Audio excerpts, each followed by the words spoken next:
ฟ้าบันดาลให้เธอเป็นผู้ครองพี่ฟ้าสร้างให้น้องพี่นี้รักมีเพียงชั่วหวานชื่น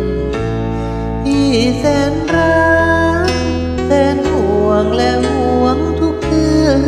นขอให้รักรวยรื่นเหมือนรักพี่เถิดดวงใจด้วยเขาเป็นเพื่อนร่วมคำสาบานของพี่น้ำใจเขานั้นช่างดี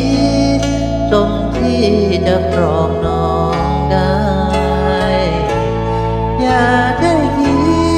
ดและห่วงพี่นะดวงใจจะขอเจอกันชาติใหม่ชาตินี้พี่ต้องขอลาที่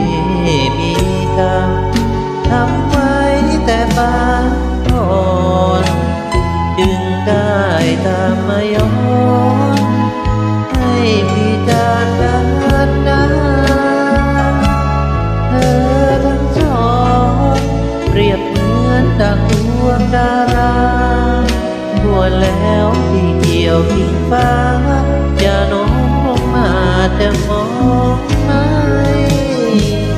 ไปเถิดทั้งคู่ไปสู่ประตูสวรรค์น้ำสังจะหลั่งลงกัน